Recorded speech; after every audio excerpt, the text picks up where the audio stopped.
Buenos días, señorita Felipe. Es un honor para mí moderar esta mesa de inmunoterapia en primera línea de pacientes con cáncer de pulmón no microcítico estadio 4, juntamente con la doctora Pilar Garrido. Queremos agradecer a la Fundación ECO por su invitación, al doctor Vicente Guillem, al doctor Mariano Provencio y felicitarles por la iniciativa. Y bueno, es una mesa que realmente va a tener mucho debate porque es una situación en la que tenemos varias posibilidades en estos momentos en cáncer de pulmón y además contamos con 4 ponentes muy expertos en todos los temas, ¿no? Sin más, voy a presentar a la primera ponente, es la doctora Maya Gottfried, directora del Oncology Institute of Medical Center en Israel. Ella es profesora de la Facultad de Medicina en la Universidad de Tel Aviv. Es una experta mundial en medicina oncológica personalizada, terapias dirigidas e inmunoterapia y además es una buena amiga. So thank you, Maya, for being with us today. Thank you for the opportunity to... Gracias, Maya, por estar aquí hoy, por esta oportunidad de estar aquí con nosotros y en cuanto estés lista. Muchas gracias, Enriqueta, por la presentación. No he entendido mucho. Buenos días a todo el mundo. Me han pedido que hable de monoterapia como primera línea en el carcinoma de pulmón no microcítico. ¿No puedo mover nada en la presentación? No puedo pasar las diapositivas.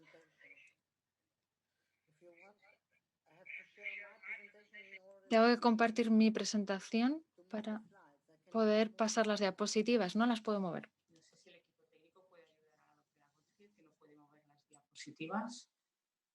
Diapositivas, did you put diapositivas?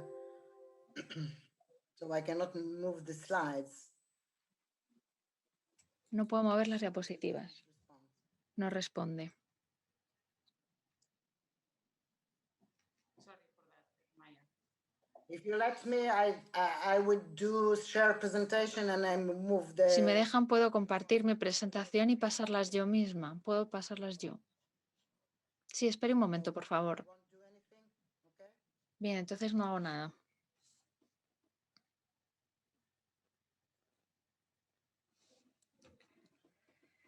Okay. Those are my disclosures. Estos son mis disclosures.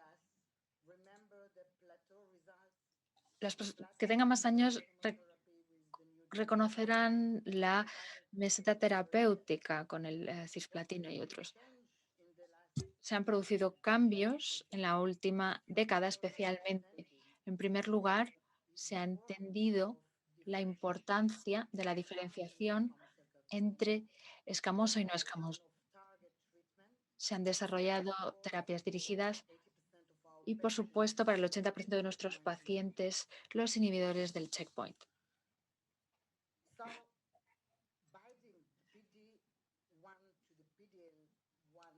La combinación de PD1 y PDL1, la unión de PDL1 a PD1 disminuye la función de los linfocitos T, la función efectora de los linfocitos T.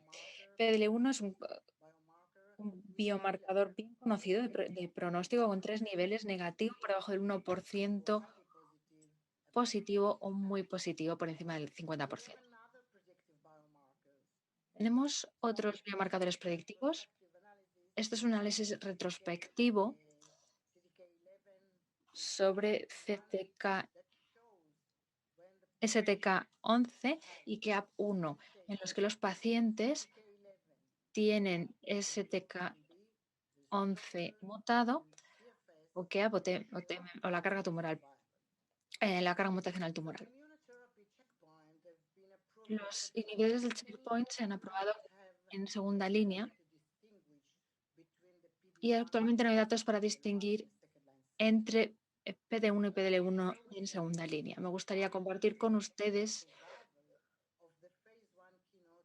la supervivencia general a largo plazo, 5 años, para Keynote 001. Fue un estudio muy grande que incluyó a casi 500 pacientes con Pembro, 2 miligramos por 10 miligramos por kilo, 2 miligramos por kilo, 10 miligramos por kilo o 10 miligramos cada 2 semanas.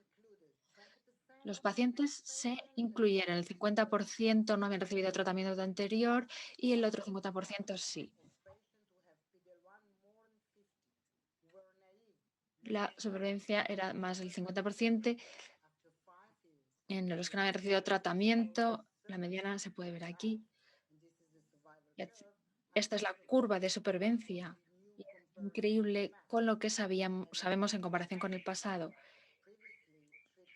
Y para pacientes tratados previamente, el 25% están vivos después de 5 años.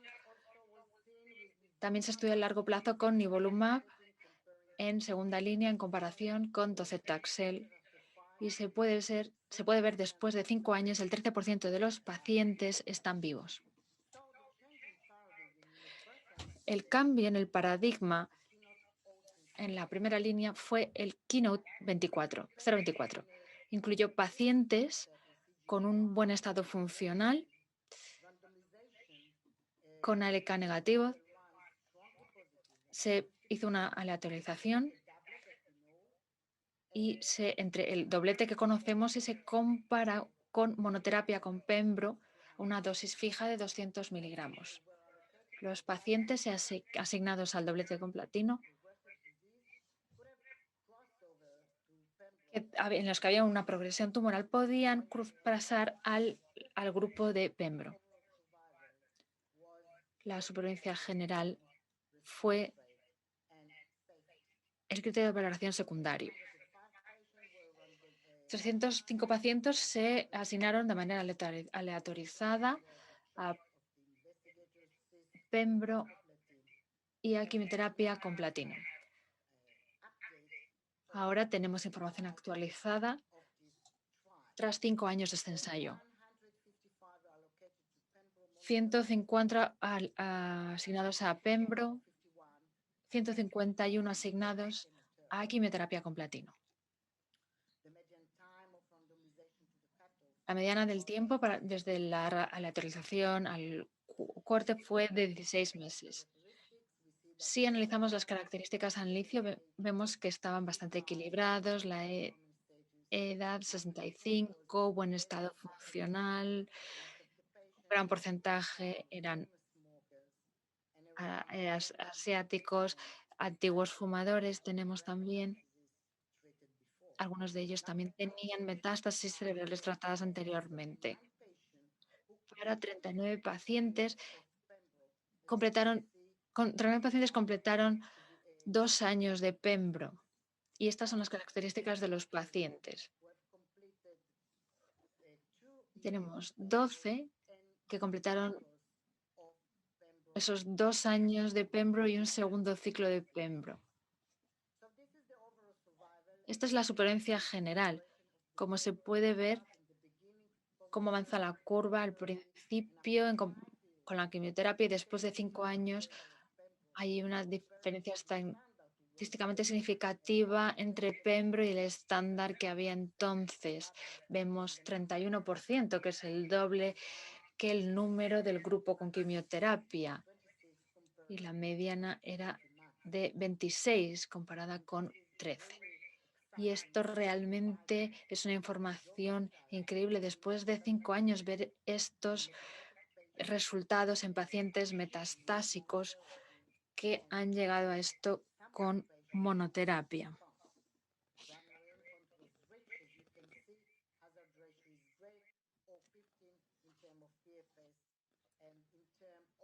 Vemos cómo han ido cambiando los datos en lo que respecta a la respuesta objetiva, progreso libre de enfermedad. Vemos cómo la respuesta objetiva casi ha duplicado el grupo de quimioterapia. Es muy interesante también la duración de la respuesta.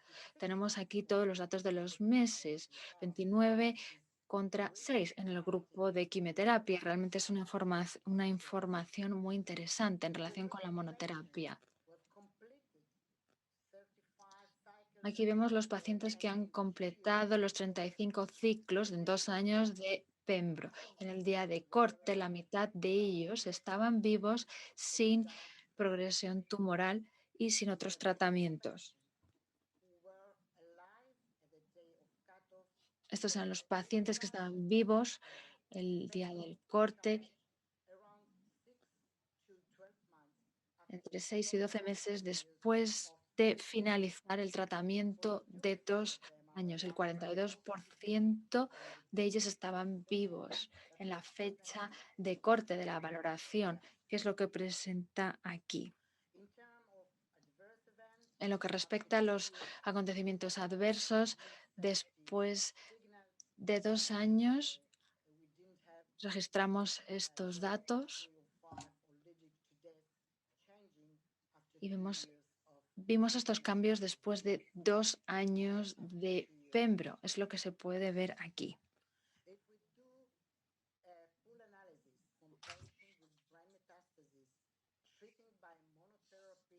Si hacemos un análisis de los pacientes con metástasis, con un 50% de metástasis cerebral, vemos que hay un resultado similar con los pacientes sin metástasis cerebral.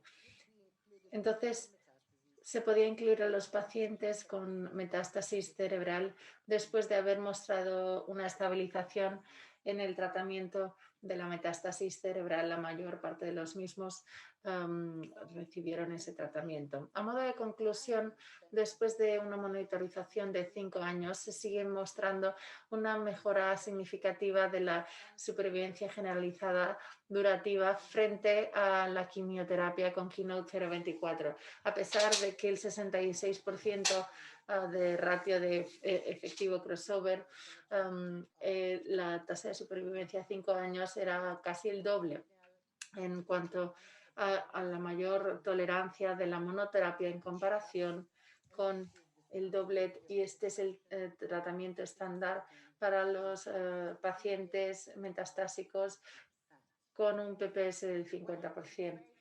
Tenemos que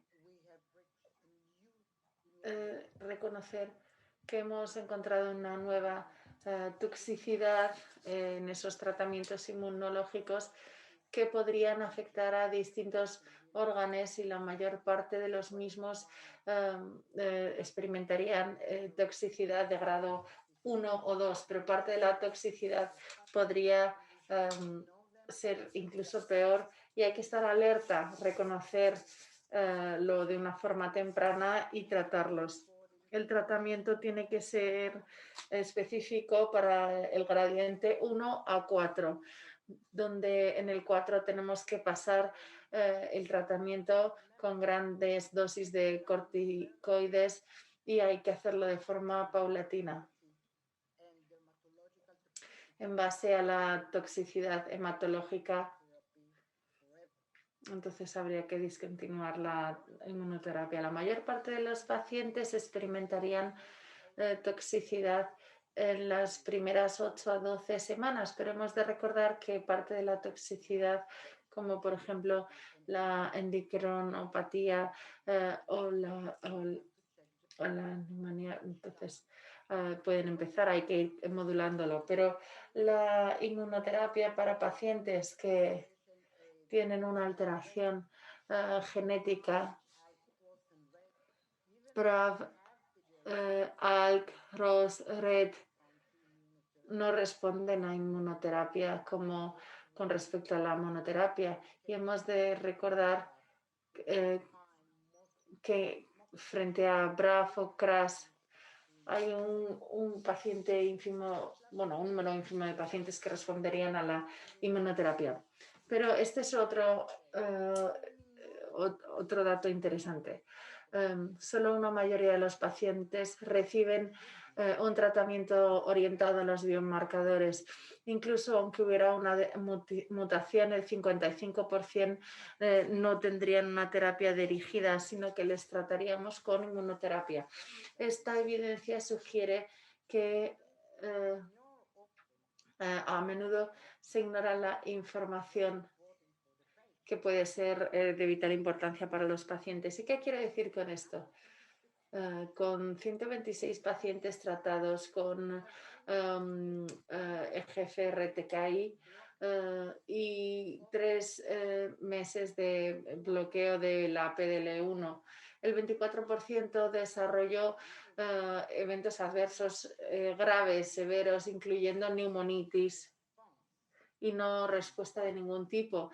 Al contrario, no se han identificado eventos adversos cuando se administra osimertinib antes de la terapia contra la PDL1.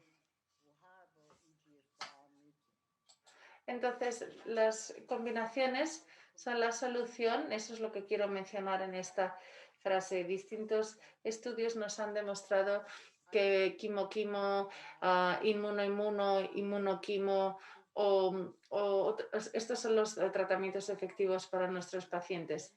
Espero que nos veamos pronto cuando hablemos de la cura de estos estadios. Muchas gracias por su atención y espero que pasen un buen fin de semana. Muchas gracias. Muchísimas gracias por esta excelente presentación. Sé que no se puede quedar en las otras charlas. Hacemos paso a una sola pregunta. No sé si mis colegas tienen alguna pregunta que formularle.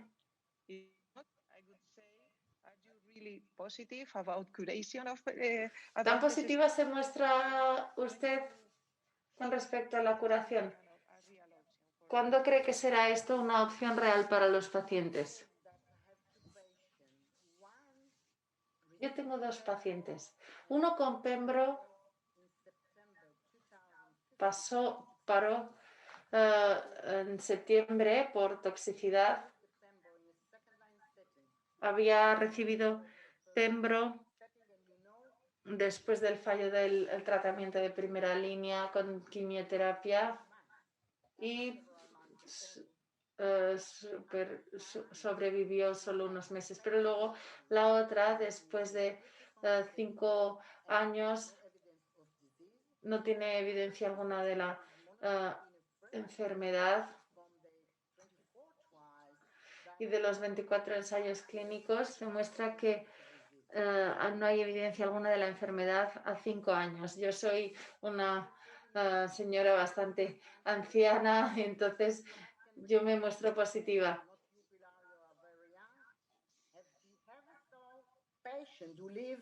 Habíamos visto pacientes anteriormente que vivieran tantos años. ¿Quién nos lo habría dicho anteriormente? Lo que hemos conseguido con esas terapias dianas o dirigidas es una mejoría para los pacientes que viven con la paciencia, prolongando su vida durante bastantes años. Pero luego, ¿qué pasa? Acaban muriendo a los 7, 10 años. Aquí estoy hablando de que no hay evidencia de la enfermedad durante 5 años. Pues entonces a futuro, cuando hablemos de una cura, será evidente. Gracias. Nos congratularía mucho poder hablar de esto. Muchas gracias una vez más por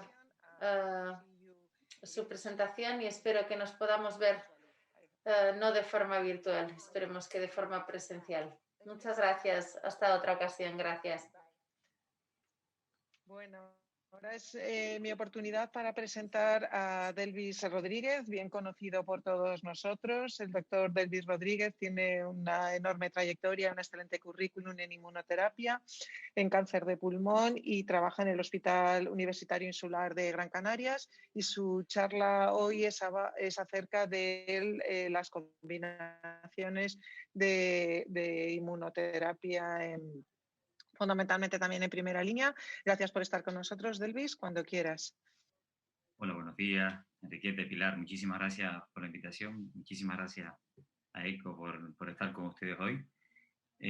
Bueno, hemos visto la primera charla de monoterapia, a mí me ha tocado la parte de combinación, que es lo que sigue. También ha sido una época muy fructífera en cuanto a una cantidad de estudios que hemos tenido. Estos son mis conflictos de intereses. Y si hablamos de combinación, me gustaría comenzar partiendo del inmunocircuito, ¿no? Y viendo todas las oportunidades, si nos fijamos dónde podemos actuar, la cantidad de fármacos, las combinaciones serían infinitas. No se asusten, no los voy a agobiar con tanto, pero fíjense, en el 2006, y esto tampoco hace tanto, 14 años, solo teníamos un ensayo con anti-PD1 y hoy tenemos más de 2.000. Del 2006 hasta ahora, más de 3.300 estudios se han realizado y las posibilidades de combinar con otras inmunos, con quimio, con radio, con antiangiogénico, ya le digo, tendríamos para hablar muchísimas. Yo me voy a concentrar sobre todo en las combinaciones con quimio y sobre todo hablar solo de estudios fase 3, las combinaciones de inmunocheckpoint con inmunocheckpoint y algo también de antigeogénicos e inmunoterapia. Tengo mis limitaciones a la hora de hablar de las combinaciones porque esta charla decía que era inmunoterapia, combinaciones de inmunocheckpoint para la población PAN negativa. Y lo primero que digo es, ¿realmente cuando tratamos a nuestros pacientes sabemos si son PAN negativos realmente? Bueno, la verdad que no en todos los centros podemos hacer un panel completo de secuenciación de genes. ¿Sabemos que el PDL1 es un biomarcador? Sí, lo es. Pero sabemos que no es perfecto, sabemos que hay un grupo de pacientes PDL1 negativo que también logran ser largos supervivientes. Sabemos algo de la carga mutacional, que aumenta PFS, pero no es supervivencia. Y también hay datos que me encantaría, y de esto quiero hablar hoy, cuando hacemos paneles, que son las firmas genéticas, firmas que nos hablarían de inmunoresistencia, como la firma de interferón, que nos facilita también la respuesta a la inmunoterapia. Sabemos que los tumores son heterogéneos, igual que el microambiente tumoral, y que además la inmunidad es dinámica. Y que no es lo mismo tratar a un paciente en un momento inmediatamente después de la adyuvancia, que un paciente con adyuvancia, que un paciente metastásico. Cambia mucho. Después que le da radio, cambia todo el microambiente. Hay tumores que saben que son inflamados, otros inmunodesérticos, otros inmunoexcluidos. Por lo tanto, creo que hay limitaciones ahora a hablar de combinación, porque no podemos decir que la combinación es para todo ni la monoterapia para todo. Y lo que yo digo, igual que Salora, yo creo que el cáncer de pulmón es el tumor ejemplo en cuanto a dividirlos por subgrupos, y ya todos hablamos de GFR, ADK, ROS1, BRAF, NTRK, RET, MET, pues tenemos, señores, que lograr realizar una inmunoterapia personalizada. Y esto espero que sea el futuro. Fíjense, voy a dividir la charla por los estudios de no escamoso, de escamoso y de inmuno. Y solo de no escamoso, y estos son estudios fase 3, que es lo que les hablaré hoy, solo les voy a poner un estudio fase 2 corto, pero el resto son estudios fase 3. En no escamoso metastásico en primera línea tenemos 7 estudios presentados y publicados algunos hasta el momento. El primero que les voy a hablar es el KINO 189, que es el estudio que de alguna manera ratifica los datos del esquema más usado en Europa, que es el platino Alinta más Pembro versus platino Alinta, un estudio positivo aprobado por la EMA y por la FDA. El segundo, el IMpower 150, es más el esquema americano, carbotaxol Avastin versus carbotaxol Avastin, atezolizumab.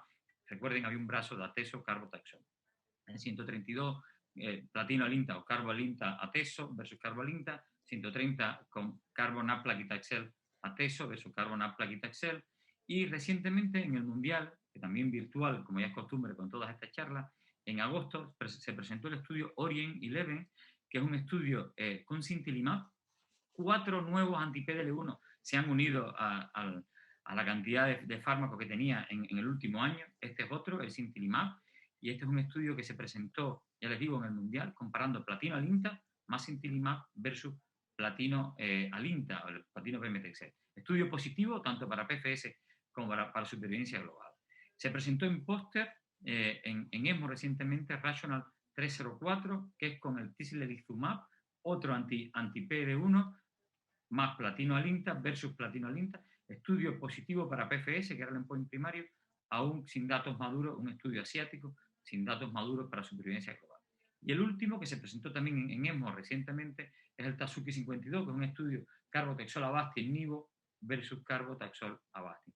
Estudio positivo para PFS, pendiente de supervivencia global. 7 estudios solo en primera línea de no escamoso. Yo pondré solo 3 slides de no escamoso, los datos actualizados del IMpower 150, donde tenemos que claramente en la población PDL1 positivo, con una hazard ratio de 0,73, tenemos una mediana de supervivencia para carbotaxol Avastin atezo de 22 meses versus 16 meses para carbotaxol Avastin, que este es el esquema estándar y era el esquema que mejor índice de respuesta y mejor supervivencia daba en adenocarcinoma desde el estudio Sandler. Sin embargo, en la actualización, si se fijan en los PDL1 negativos, a pesar de que numéricamente es mayor la mediana de supervivencia, no alcanzan la significación estadística. Y me centro solo en carbotaxol Avastin, atezolizumab. Sin embargo, algo que para mí tiene peso en este estudio es que, como recordarán, permití incluir pacientes EGFR y ALK positivos. Y con los datos actualizados en ESMO, un póster de Martin Reck, vemos de nuevo que la población EGFR mutada, que sabemos que en monoterapia la inmuno no tiene nada que ver, y sí es verdad que es una N pequeña, un 10% del estudio, pero vemos a ver unas hazard ratios de 0,60 en aquellos pacientes con mutaciones sensibilizantes de EGFR. Y esto es importante, porque hasta el momento no teníamos ningún dato y desgraciadamente tenemos muy buenos datos de osimertinib en primera línea, tenemos muy buenos datos con dacomitinib, afatinib y el resto, pero en aquellos pacientes que no son T690M y que progresan a un TKI de primera generación o que progresan a osimertinib, desgraciadamente tenemos que ponerle quimio. Y si tenemos que ponerle quimio, yo creo que aunque esto tendremos que demostrarlo, es el mejor esquema que tenemos para enfermedad EGFR a la progresión. En cuanto al análisis final que se ha presentado, los datos actualizados en ASCO este año, del KINO 189, que es un estudio que ya pronto vamos a presentar datos a 4 años, volvemos a ratificar en análisis final que a 2 años el 45% de los pacientes estaban vivos en el combo de platino alinta pembro versus solo el 27% de los pacientes en platino alinta. Y esto, atención señores, con un crossover del 54%. Y PFS claramente también beneficiaba al brazo de platino pembro con 22% del paciente aún sin progresar a 2 años. Voy a presentar, y esto es importante porque siempre aún hay personas que preguntan, y bueno, ¿y esto es solo para PDL1 positivo? No, señores, se benefician todos, PDL1 positivo y PDL1 negativo. De hecho, si se fijan, la hazard ratio aún de PDL1 negativo es aún mejor. En cuanto a las situaciones especiales, las metástasis hepáticas, recordarán del Empower 150 en la ACR hace un par de años, habíamos visto que datos muy interesantes en metas hepáticas. Pues miren, con el KINO 189, datos de la doctora Gracino que había presentado, recuerden que el 16% de los pacientes en el KINO 189 tenían metas hepáticas cuando se trataron en el brazo de platino alinta pembro. Y de estos tenemos que claramente, casi prácticamente hay una reducción de un 40% de riesgo de muerte en aquellos con metas hepáticas que comienzan con pembro, que comienzan con quimio. Pero con metas cerebrales también. Un 18% de los pacientes en este estudio tenían metas cerebrales. Y de hecho un 10% ni tan siquiera habían recibido radioterapia. Y también se beneficiaron de los datos de quimio más pembrolizumab. En cuanto al Orient 11, el del Sintilimab más platino alinta, vemos claramente la PFS positiva, una hazard ratio de 0,48. No hay datos todavía maduros para supervivencia global, pero claramente hazard ratio de 0,60. Parece que vamos a tener otro fármaco positivo. En cuanto a PFS, se benefician todos los subgrupos. En PDL1 negativo, cruza el 1, pero tiene un seguimiento todavía corto y hay que esperar más tiempo. En cuanto a escamoso, pues también tenemos 4 estudios fase 3. El KEYNOTE 407, esquema con pembrolizumab, carbotaxol o carbonat plaquitaxel versus carbotaxol o versus carbonat plaquitaxel, y combinado con pembrolizumab, y el Empower estudio claramente positivo para PFS y supervivencia global y con aprobación de la EMA y de la FDA. El Empower 131, un estudio que usaba carbotaxol o carbonat plaquitaxel más atezolizumab versus carbonat plaquitaxel como brazo control. Recuerdan que el Empower 131 fue positivo para PFS, no positivo para supervivencia global.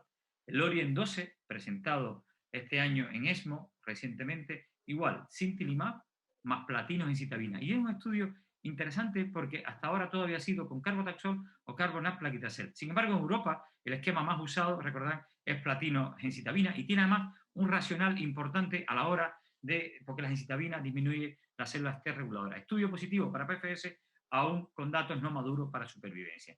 Y el teslelizumab, también un estudio, se presentó en ASCO este año, también no fue una presentación oral como no escamoso, fue un póster, estudio asiático, y aquí también era carbonat plaquitaxel, el teslelizumab versus carbotaxol, teslelizumab versus carbotaxol. Estudio positivo para PFS, aún sin datos de supervivencia global. Solo les pondré los datos del KINO actualizado del 407, estudios que a pesar de un crossover de un 50%, sigue manteniendo los beneficios de overall survival con una hazard ratio de 0,71, una mediana de 17 versus 11 meses, al igual que de la PFS. Y si ven el estudio Orient 12, igual, PFS positivo, no se ha alcanzado las medianas de supervivencia global y faltan tiempo porque es un seguimiento corto. Pero interesante porque vamos aumentando las posibilidades y además por el partner. Carbogencitabina es un buen acompañante de la inmunoterapia. Si vemos este metaanálisis de ADEO, parece ser que se benefician todos. Y yo, aunque parezca que se benefician menos los PDL1 negativos, creo que es el grupo que más se puede beneficiar siempre de los combos de quimio-inmuno. Y cuando hablamos, señores, de combo inmuno-inmuno, independientemente de la histología, tanto escamoso como no escamoso, el primero es el MYSTIC, estudio Durva versus quimio versus Durva treme versus quimio. Recuerden, 3 brazos, estudio negativo, tanto para PFS como para supervivencia global. El segundo estudio es el Chaimei 227, estudio que tenía una parte PDL1 positivo, la segunda PDL1 negativo, un brazo con nivo, nivo-IPI y quimio. Y en PDL1 negativo, quimio-nivo. Y el último, y que ha sido el más reciente en ASCO este año, y va a ser un estudio muy interesante, es el Chaimei 9LA, estudio que parece que vino a responder a esa pregunta que teníamos de si era necesario poner 4 ciclos de quimioterapia o si era suficiente con 2, pues eran 2 ciclos de quimio, ¿de acuerdo? Más nivo-IPI y mantenimiento con nivo-IPI. Estudio positivo tanto para PFS como para supervivencia global. Recordarle que Neptuno fue un estudio negativo, no sabemos los datos, el Poseidón aparentemente positivo, buena nota de prensa, pero no tenemos los datos. Voy a ponerle solo estos datos, el MYSTIC claramente negativo, estudio tanto para PFS como para supervivencia global, comparando Durva-Treme. Según la carga mutacional, parece ser que puede beneficiar la supervivencia global. Señores, esto es un subanálisis, para mí no tiene valor. El Neptuno también negativo para supervivencia en cuanto a carga mutacional. El 227, un estudio complicado, pero es un estudio positivo para PFS en pacientes comparando IPI-NIVO en pacientes con alta carga mutacional, positivo para supervivencia global de NIVO-IPI versus quimio en PDL1 mayor del 1%, pero este año en ASCO se actualizaron los datos de supervivencia a 3 años y me da alegría compartir y ver que hay un tercio de los pacientes vivos a 3 años en PDL1 positivo y también en PDL1 negativo, aunque esto no fuera el endpoint primario, que para mí tiene peso, porque en la población negativo es donde más estábamos buscando datos. Atención aquí al inicio de las curvas, que se entrecruzan un poco, pero tener un tercio de los pacientes solo con inmunoterapia vivos a 3 años son datos para mí importantes. Y el último, el 9LA, estudios que les decía, si se fijan siempre las curvas se entrecruzan en la monoterapia, pues estudio que comparaba 2 ciclos de quimio, nivo cada 3 semanas, 360 dosis fija, IPI 1 miligramo por kilo cada 6 semanas. En ambas histologías, endpoint primario, supervivencia global. Fíjense, tanto para no escamoso como para escamoso, datos positivos de supervivencia global, unas hazard ratio 0,69 no escamoso y unas hazard ratio en escamoso muy positiva de 0,60 también, 0,62. Y si nos fijamos por la expresión de PDL1, se benefician todos, tanto los PDL1 negativos como los PDL1 positivos y los fuertemente positivos. Solo este fase 2, para hablar de la combinación de tiragolumab, atezolizumab versus atezolizumab, y recordarle que en la población PDL1 fuertemente positivo, claramente parece que hay un potencial para esta combinación. Y con estos datos que le he hablado del combo, señores, y con los datos anteriores del largo superviviente de la doctora Maya, ¿podemos eliminar la quimio en los pacientes PDL1 fuertemente positivos? Pues fíjense, si ponemos aquí el 0,24, si ponemos el 0,42, el 189 y el 150, todos estos estudios, tanto en mono como en combinación, al año hemos perdido un tercio de los pacientes. El 70% de los pacientes vivos, pero lo mismo en el 9LA, lo mismo en el 227. O sea que aún da igual, tanto con mono como con quimio. Lo que sí es real es que parece ser que con la quimio logramos rescatar un grupo de pacientes que deben ser los rápidos progresores que la quimio evita, porque claramente las curvas se entrecruzan con la monoterapia y no con la combinación. Y si nos fijamos ya de manera general aquí en esta tabla, en todo, claramente es muy similar las PFS para las hazard ratio para PFS y para supervivencia, pero sí es verdad que la toxicidad con las combos sí se añaden mayor toxicidad, aunque no hay toxicidad nueva, pero sí se añade mayor toxicidad. Para concluir, le pondré el algoritmo que creo que va a ser el estándar pronto y coincide con la NCCN, con la ESMO. Yo dividiría PDL1 fuertemente positivo y PDL1 menor de 50%, no veo un puesto para la monoterapia a los PDL1 menor de 50%, para los PDL1 fuertemente positivos, Pembro basado en el 0,42-0,24. Tenemos también los datos de Atezo en Empower 110, del Semiplimab, que se presentó reciente del Empower, y para todos, tanto PDL1 positivo como negativo, el Kino 189, los datos de los 3 Empower. Tenemos también, por supuesto, los datos del CheckMate 227. Si es escamoso, no hacemos las mutaciones, pero sí lo dividimos igual en PDL1 positivo y PDL1 negativo. Y si es mayor de 50%, tenemos Pembro, tenemos Atezo, tenemos Semiplimab. Tenemos datos de Atezo más quimio en escamoso, pero claramente esto es un subanálisis y no tiene la aprobación.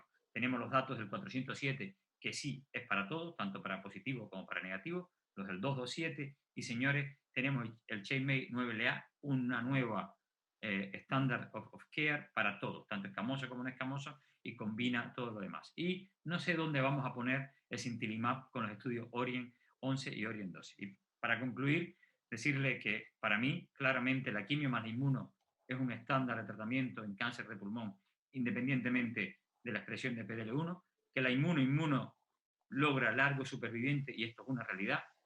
¿Qué me gustaría? Saber qué pacientes son los que van a vivir más, cuáles podré darle mono, cuáles podré darle inmuno, y cuáles necesitarían quimio más inmuno. Y aquí insisto que necesitamos inmunoterapia personalizada. Dejaría la quimio, carbotaxol, Atezo, probablemente, aunque se benefician todos para aquellos con daño renal o que sean EFR mutados. Es un pecado hacer comparaciones, estudios contra estudios cuando no hay un estudio fase 3 face to face, pero es lo que tenemos y continuamos necesitando mejores biomarcadores. Muchísimas gracias. Muchísimas gracias, Delvis, por la excelente presentación. Como hemos comentado, haremos la discusión al final. Gracias. Bueno, el siguiente ponente lo conocéis todos, el doctor Bartomeu Massuti, jefe de Servicio de Oncología Médica del Hospital General de Alicante, secretario del Grupo Español de Cáncer de Pulmón y de varios organismos públicos, y con una gran actividad a nivel de investigación clínica y translacional en pacientes con cáncer de pulmón. Tomeo, es un lujo tenerte aquí y que nos presentes tu opinión sobre el abordaje óptimo del paciente, por histología o por PDL1, cuando quieras.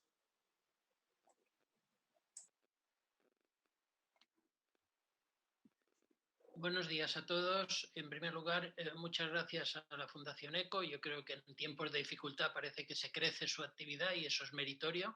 Gracias a las moderadoras. Y lo que no estoy viendo son mis diapositivas. ¿Las pueden proyectar? Porque en teoría sale compartir pantalla. ¿Perdón?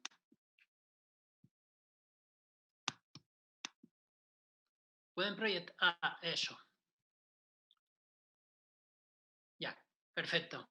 Bien, como decía, muchas gracias a Fundación ECO, muchas gracias a las moderadoras, y realmente lo que voy a hacer es, después de las dos excelentes presentaciones anteriores, aproximarnos un poco más a la realidad clínica, es decir, realmente qué factores nos hacen decidir o nos permiten decidir, y esta matización es importante. Las diapositivas no me pasan.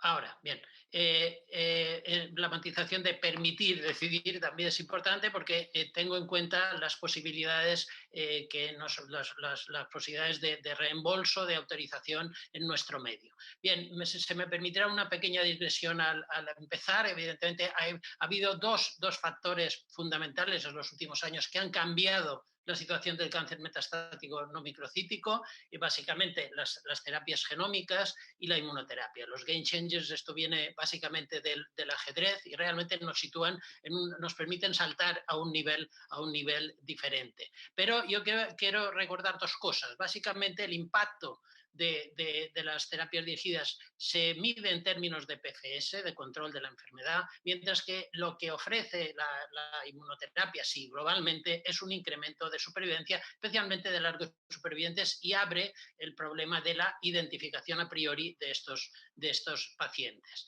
Y aquí tienen un mini análisis DAFO de los tratamientos dirigidos y de la inmunoterapia. Ambos tienen la amenaza de los costes y la sostenibilidad, pero luego lo que vemos, y como decía antes Delvis, realmente necesitamos precisión para la inmunoterapia. Necesitamos que efectivamente esto es un tratamiento que es eficaz a múltiples tumores, pero nos falta probablemente la precisión que ofrece la inmunoterapia, los tratamientos dirigidos. Bien, quiero recordar estas cosas, es decir, es básicamente estos tratamientos disponibles con inmunoterapia. Vamos a la inmunoterapia a pacientes sin alteraciones genómicas susceptibles de tratamiento dirigido. Realmente la estrategia que ya han sido mostradas antes de monoterapia con inmunoterapia, inmunoterapia más quimioterapia más quimioterapia, realmente si nos movemos en las PFS siempre vamos a tener PFS medianas de PFS menores de 9 meses, lo cual significa que antes del año más de la mitad de los pacientes, incluso antes de los 9 meses, han progresado y por lo tanto estos pacientes, evidentemente algunos de ellos pueden ser rescatados o llevados a largas supervivencias con tratamientos de segunda línea, pero la dificultad que tenemos es fundamentalmente esta y eso no cabe llevarse por el entusiasmo, hay que recordarlo. Este sería básicamente lo que quiero recordar de esto y ya no volver a hablar de tratamientos dirigidos, es cuáles son las circunstancias que conducen las decisiones de tratamiento. La histología forma parte del título de la presentación, la presencia de alteraciones genómicas o el nivel de PDL1 son realmente lo que nos motiva la decisión terapéutica.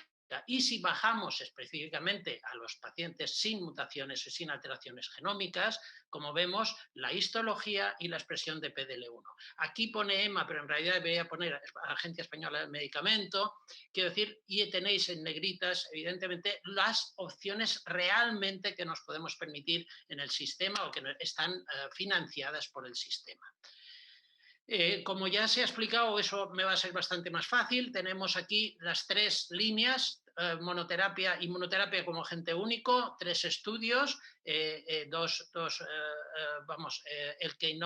4 estudios, 2 con pembrolizumab, 1 con nivolumab y otro con atezolizumab. Han sido mencionados anteriormente. Luego nos movemos al nivel de quimio-inmuno. También los estudios han sido presentados antes por Delvis, luego los revisaremos de una forma sucinta. Y luego el tercer nivel sería doble inmuno más menos quimioterapia. Esa es un poco la distribución de los ensayos que son los que en primer lugar han llevado a la aprobación de las indicaciones y en segundo lugar son los que tenemos como referencia en la práctica clínica.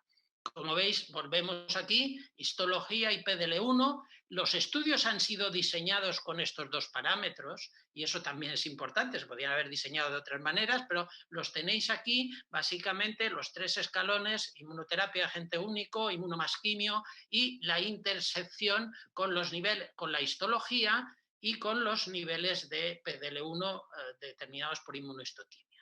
Y si vemos aquí, realmente aquí tenéis en un color rojo más remarcado los que han sido positivos para supervivencia, los que cumplen el objetivo de supervivencia, en color rojo menos marcado los que son positivos para PFS y los demás, realmente los que están en negro, en letras negras, realmente son los que no tienen un beneficio, no consiguen demostrar una mejoría respecto a la rama control. Vamos unos por uno, pero rápidamente. El estudio que abrió esto, como sabéis, es el Keynote 024. Tenemos abajo las referencias bibliográficas y algunas gráficas son actualizaciones en congresos posteriores. Lo que hay que notar de esto, realmente la opción de quimio versus inmunoagente único en primera línea, pacientes con tumores con más del 50% de expresión de PDL1, 305 pacientes randomizados, y posibilidad de cruzamiento en el caso de la progresión, mantenimiento del pembrolizumab hasta la progresión, hasta un máximo de 2 años. Bien, las curvas han sido mostradas, son conocidas de todo y tenemos una hazard ratio para PFS de 0,50 y para supervivencia de 0,62, con prácticamente el doble de supervivientes a los 5 años. Realmente esto supone un cambio, como decíamos, un game changer en el escenario del cáncer de pulmón metastático. no hay un incremento, pero no tan significativo de la tasa de respuestas, pero evidentemente, y eso se repite en todas las estrategias de inmunoterapia, lo que hay es una prolongación muy significativa de la mediana de duración de la respuesta. El siguiente estudio intentaba reproducir esto, es un estudio más complejo y en este caso no seleccionando a los pacientes por el nivel de expresión de PDL1, solamente por altos expresores, solamente siendo positivos, es decir, más del 1% de expresión, y realmente el objetivo primario era la supervivencia en los diferentes estratos. Y lo que vemos es que realmente si nos movemos a la PFS tenemos que en esta población menos seleccionada hasta los 8 meses realmente existe más progresión en los pacientes que reciben inmunoterapia, que reciben Pembro en lugar de los que reciben quimioterapia. Y si nos movemos a la supervivencia, pues efectivamente tenemos una hazard ratio de 0,81, pero hasta los 9 meses la supervivencia es peor en aquellos que reciben upfront inmunoterapia.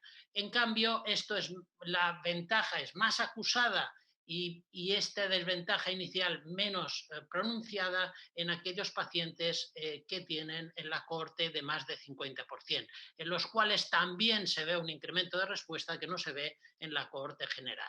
Mientras aquí es evidente también, ya lo he comentado antes, que la quimioterapia tiene más efectos adversos que la inmunoterapia en su conjunto. El tercer estudio de inmunoterapia como agente único es el IMpower 110. Aquí es un poco más complejo porque se mide la expresión tanto en células tumorales como en células del microambiente, y realmente aquí el objetivo primario es supervivencia en la población general. Y si vamos aquí, este objetivo, como veis, realmente tiene una hazard ratio solamente de 0,83, mientras que si nos movemos a la cohorte de alta expresión, la hazard ratio de supervivencia es 0,59.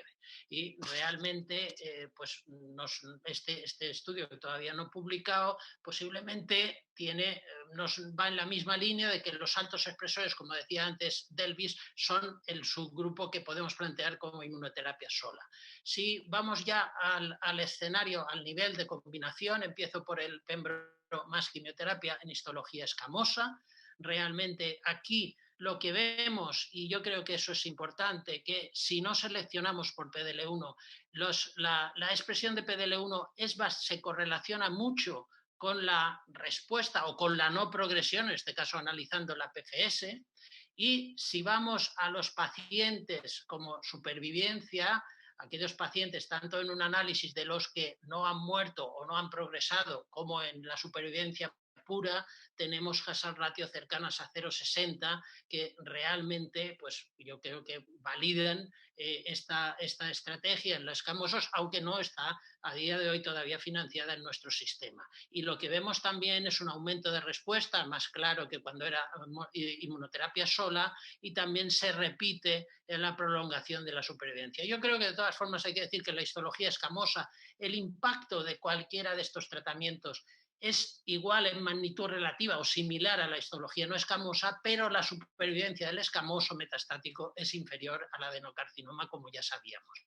Moviéndonos a la histología no escamosa, probablemente el estudio que ha impactado más la práctica clínica es el Keynote 189, Pembro, Carbo o CIS más pemetrexed, con mantenimiento de ambos, versus Carbo-CIS pemetrexed placebo con mantenimiento de pemetrexed y posibilidad de cruce. Realmente aquí se nos repite lo mismo, la expresión de PDL1 se correlaciona con la no progresión, a más expresión de PDL1, menor riesgo de progresión. Y aquí también vemos que el impacto en supervivencia por las cohortes es mayor cuando tenemos en este tratamiento de combinación un PDL1 también de alta expresión. Globalmente el estudio es positivo, pero eso ha impactado claramente la práctica clínica, y tenemos una dobla la mediana de supervivencia y también prácticamente no dobla, pero la supervivencia a los dos años, con una hazard ratio de 0,56. El otro estudio de combinación ya también ha sido citado, atezo, quimio más bevacizumab, en IMpower 150. perdón, ahí. Bien, tenemos lo mismo, lo ha citado antes Delvis, perdón, no sé por qué. No, bien. En cualquier caso, lo mismo, tenemos un incremento de respuestas. Los tratamientos de combinación incrementan efectivamente los efectos secundarios, cosa bastante sensata, y también el efecto es proporcional en la PFS con la expresión del PDL1. En la misma histología, en un estudio de difícil aplicación en nuestro medio y de un diseño bastante cuestionable. Habría que revisar los diseños de los estudios que han llevado a esto, porque realmente los diseños luego condicionan la práctica clínica y realmente es un estudio positivo, pero que en nuestro medio no tiene impacto, entre otras cosas por la no financiación del nab-paclitaxel, pero también con un esquema de control bastante peculiar con carbo, nab-paclitaxel y luego seguido de pemetrexed, lo cual realmente no es práctica clínica, ni siquiera existen ensayos clínicos que lo fundamenten con claridad. Y en la histología escamosa, lo que tenemos aquí es que realmente en este esquema de atezo más quimioterapia, evidentemente sin antiangiogénico, por la histología escamosa, aunque hay un impacto en supervivencia, este impacto no alcanza la significación estadística. Y finalmente nos movemos a los de inmuno más versus inmuno sola, inmuno versus quimioterapia, el CheckMate 227. Tendríamos que tener una sesión exclusiva para los pormenores del diseño, pero tal como ha citado Delvis, yo creo que lo que nos muestra el estudio, aparte de que son dos cohortes en paralelo y con unos objetivos diferentes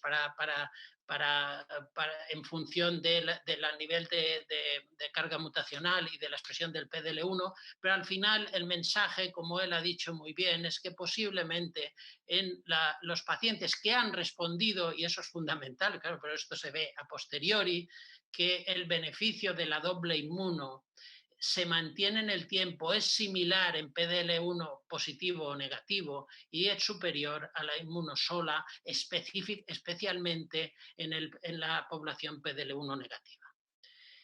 Y el último estudio que también ha citado Delvis, que yo creo que es, aunque no lo tenemos todavía, diríamos, financiado, posiblemente también vaya a impactar más claramente la práctica clínica, es la combinación de 2 ciclos de quimio más doble inmuno versus quimioterapia 4 ciclos. Evidentemente el diseño también tiene aspectos cuestionables porque en el diseño estos pacientes siguen en la rama experimental el tratamiento con inmunoterapia, mientras que realmente en el esquema, en la rama control, se da la opción de pemetrexed en histología no escamosa, pero tiene un diseño también que puede ser cuestionable.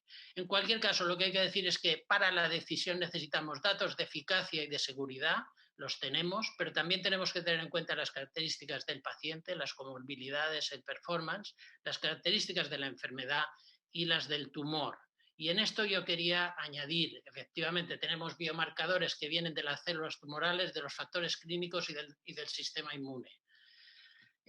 Pero los más analizados, efectivamente hay una intersección entre el huésped, el tumor y el microambiente. Y esto, de ahí deriva la complejidad de la aproximación con inmunoterapia a los tumores. Posiblemente lo que tenemos más claro es intersección entre PDL1, carga mutacional y densidad de células T efectoras, pero también existe un entorno regulador. Y lo que quería decir respecto al PDL1, bien, lo tenemos aprobado como marcador, pero hay que reflexionar que tenemos variaciones espaciales y temporales y que es una situación dinámica, como también mencionaba Delvis. Por lo tanto, es un marcador o un biomarcador claramente imperfecto. Y también es una variable continua que si volvemos dicotómica 50 o menos de 50, bien, posiblemente estamos simplificando. Esta comunicación de ASCO de este año lo muestra con bastante claridad. Pacientes con PDL1 más de 90 versus 50-89, es decir, todos incluidos en el rango o en la cohorte de alta expresión, nos encontramos con hazard ratio en primera línea de 0,75 en supervivencia, con una diferencia de aproximadamente 8 meses, de 7 meses en la mediana de supervivencia para aquellos que tienen muy alta expresión de PD-L1. Por lo tanto, hay un margen claro para la mejora. Y también otra... Perdona, Tomeu, un par de minutillos. 2 minutos. La circunstancia de la interferencia, de la intersección con las características del paciente las tenéis aquí. El PS, el performance, es fundamental en la obtención de la respuesta, en la mediana de duración, en el tiempo de la progresión, y por supuesto al final, aunque aquí hay una hazard ratio de 0,42, efectivamente estos pacientes con peor performance tienen comorbilidad asociada. PDL1 versus carga mutacional es un debate abierto, pero posiblemente para lo que yo señalaba al principio, que era la probabilidad, la predicción de larga supervivencia, la carga mutacional parece más predictiva de este resultado. Interacción con la dinámica, efectivamente, en los perfiles de expresión genómica de las células T inflamadas son importantes, y la correlación con mutaciones, que también ha sido citada, es importante. En este sentido, decir algo que ya ha sido citado: las mutaciones en STK11 y en KIP son deleterias para el impacto de la inmunoterapia, incluso de la quimioinmunoterapia, mientras que las mutaciones en el ARID1 aumentan la probabilidad de respuesta. Y finalmente, estos son los mensajes finales. Hemos cambiado claramente las opciones y los resultados del tratamiento de cáncer de pulmón no microcítico. Yo creo que la larga supervivencia es lo que realmente es el mayor valor de la inmunoterapia, pero estamos en un escenario de una respuesta inmune que es muy compleja, y aunque tomamos decisiones en función de la aprobación de fármacos, lógicamente por la histología y por la inmunohistoquimia de PDL1, yo creo que hay que recordar que perdemos muchos pacientes al principio, que la histología es un factor pronóstico ya conocido y que a día de hoy posiblemente define sobre todo la quimioterapia de combinación más que la inmunoterapia, y que el PDL1 es predictivo fundamentalmente para respuesta y para tiempo a la progresión, y que en realidad necesitamos desarrollar criterios de decisión multiparamétricos que están llegando. Y muchas gracias. La última frase era, vamos, todo eso hay que interpretarlo en términos estadísticos. Este físico italiano que vive en París dice que efectivamente que en un mundo incierto, que eso es claramente evidente, la falta de conocimiento o el conocimiento incompleto no significa que no conozcamos nada, y que en este escenario la estadística es una herramienta útil para guiarnos cuando no tenemos el conocimiento complejo. Pero yo diría que todavía no tenemos herramientas estadísticas para la comparación entre estudios, que posiblemente sería la duda que nos asalta diariamente. Muchas gracias. Muchísimas gracias, Tomeu, por el esfuerzo de ajustarte a tiempo. And now it's my pleasure to introduce Dr. Araujo. He is a very well known... Y ahora para mí es un placer presentar al doctor Antonio Araujo, que es un oncólogo especializado en carcinoma de pulmón, que trabaja en el Centro Hospitalar de Oporto. Va a hablar hoy sobre el valor del diagnóstico predictivo en la toma de decisiones. Muchas gracias por estar con nosotros. Muchas gracias. Me gustaría dar las gracias a la Fundación ECO, a mi amigo Carlos Camps, a Vicente Guillem y a Mariano Provencio por invitarme a participar en este evento. Y también a Enriqueta de Felip y a Pilar por invitarme. Ahora voy a hablar sobre el valor del diagnóstico predictivo en la toma de decisiones. En el carcinoma de pulmón no microcítico estadio 4.